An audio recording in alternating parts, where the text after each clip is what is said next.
গাঙ্গুলি তাকে হাতের নাগালে একবার পেলে হয়, এই খাবার পুরোটা ওনাকে খাওয়াবো, তবে আমার শান্তি। এখন জানি না কতক্ষণ এই চায়ের দোকানে কাটাতে হবে। বাড়ি আজ রাতে ঢুকতে পারবো?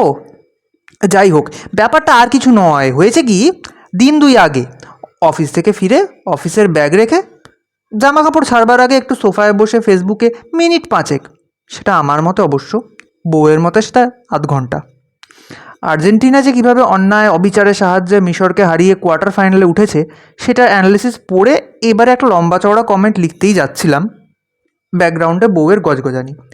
অফিস থেকে ফিরেই মুখে ফোন, কথা নেই, বার্তা নেই, হাত মুখ ধোয়া নেই, খালি ফোন ঘেটেই চলেছে। যাই হোক, ওই ব্যাকগ্রাউন্ডের মধ্যেই ডাক পড়ল, ফেসবুক থেকে যদি ফুরসত মেলে টেবিলে রাখা চাটা খেয়ে নিও, সঙ্গে মুড়ি আর বাদাম ভাজার জায়গাটাও পাশে রয়েছে, বাটিতে ঢেলে নিয়ে খেও। আমি বললাম, ধুর, রোজই তো সেই মুড়ি আর বাদাম ভাজা, সন্ধেবেলা একটু কিছু স্ন্যাক্স বানাতে পারো না? বলে ভালো করলাম না। এই শোনো, কি পেয়েছো কি? দুপুরে খেয়ে উঠে আমি এখনো বসবার সময় পেলাম না, আর তুমি ঘন্টাখানেক মোবাইলে দেশোদ্ধার করা থেকে এখনো উঠবার সময় পেলে না। ওই স্ন্যাক্সটাও তোমার এই মোবাইল থেকেই বের করে নাও, আমি পারবো না।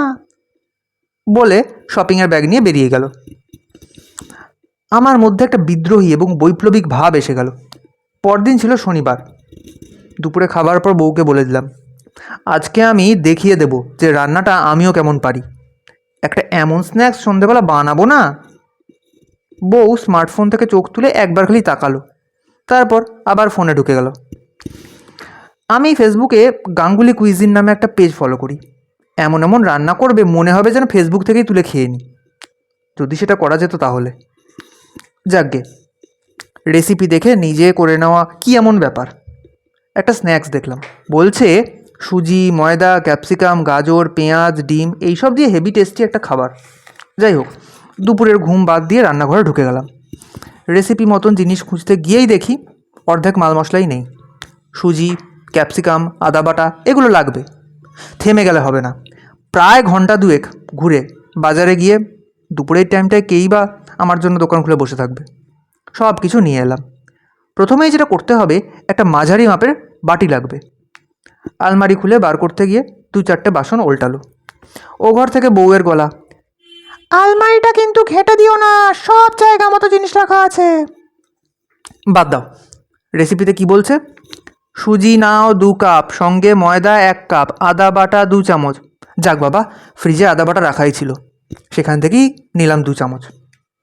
তারপর বলছে ক্যাপসিকাম আর পেঁয়াজ কুচি লাগবে। রান্নাঘরে ভালো করে খুঁজে একটা ছুরি পেলাম, কিন্তু কাটবো কিসের উপরে? রান্নাঘরের স্ল্যাবটাকে একটা ন্যাকড়া দিয়ে পরিষ্কার করে পেঁয়াজ কাটতে শুরু করে দিলাম। প্রায় ঘন্টাখানেক লাগলো 3টে পেঁয়াজ কাটতে। পেঁয়াজ কাটতে পেঁয়াজের কষ্টে আমার চোখে জল থামছিল না, তাই বারবার থামতে হচ্ছিল চোখে জলের ঝাপটা দিতে এবং চোখ মুছতে। ততক্ষণে বেজে গেছে বিকেল 5টা। বউ ঘুম থেকে উঠে চোখ মুছতে মুছতে এসে বলল, কই চলো, এবার চা করবো তো। এসব কি করে রেখেছো তুমি? সব সাজিয়ে রেখেছিলাম, কি যে করে লোকটা, আর পারি না, উফ।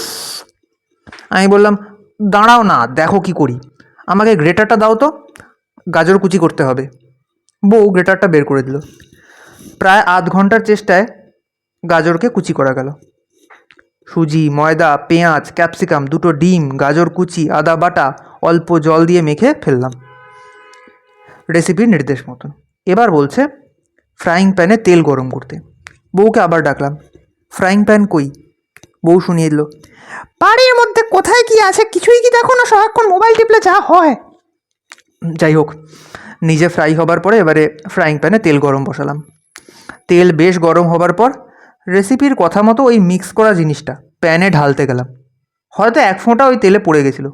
ও মাই গড, জাস্ট বুলেটের মতো তেলের ছিটে আমার দিকে ছুটে এলো এবং বাটিটা আমার হাত থেকে নিচে পড়ে গেল। বেশ কিছুটা মিক্স মেঝেতে পড়েও গেল। বউ ছুটে এসে, মা গো, উফ, আর পারি না, গ্যাসের আঁচটা একটু কমিয়ে ঢালতে হয় সেটাও জানো না, দেখি দেখি। বাদ বাকিটা বউই করে দিল। বেশ গোল গোল 2টো পাইয়ের মতো দেখতে জিনিস হলো। বেশ, খেতে বসে 1 কামড় দিলাম। গাঙ্গুলিদার ভিডিওতে তো দেখেই লোভ লাগছিল। এই যা, নুনই তো দিইনি। আর একটু খেতেই বুঝতে পারলাম যে ক্যাপসিকাম দানা শুদ্ধই দিয়ে দিয়েছি, যে দানাগুলো বাদ দিয়ে দিতে হয়। গাজর কাঁচা কাঁচা, পুরোটা মিলিয়ে কিম্ভূত কিমাকার একটা খাবার হয়েছে। বউ এমনভাবে আমার দিকে তাকালো, মনে হলো মিমসে দেখা রাগী বিড়ালটা সামনে বসে আছে। আমি হেসেই ফেলেছিলাম হয়তো। বউ নিজের প্লেটটা ছুঁড়ে মারলো আমার দিকে, একটুর জন্য মিস হলো, মানে আমি বেঁচে গেলাম আর কি। এর বেশি কিছু করবার আগেই আমি এক দৌড়ে পাড়ার চায়ের দোকানে। আবহাওয়া শান্ত না হওয়া পর্যন্ত এখানেই নিরাপদ আশ্রয়। রাত্রি 10টার সময় বউয়ের ফোন, বাড়ি এসো। ভয় ভয় কোনো মতে এসেই বেশ ভাজাভুজির গন্ধ পেলাম। বউ ডিমের ডেভিল বানিয়েছে, সেটা খেয়ে মুখটা ঠিক হলো আমার এবং বউয়ের। লাস্টে বউ বলল, দেখো এ জন্মে আর চাই করো ওই ইউটিউব দেখে রান্নাটা করো না, কোন দিন শহীদ হয়ে যাব, নইলে তোমাকে শহীদ করে দেবো, বুঝলে।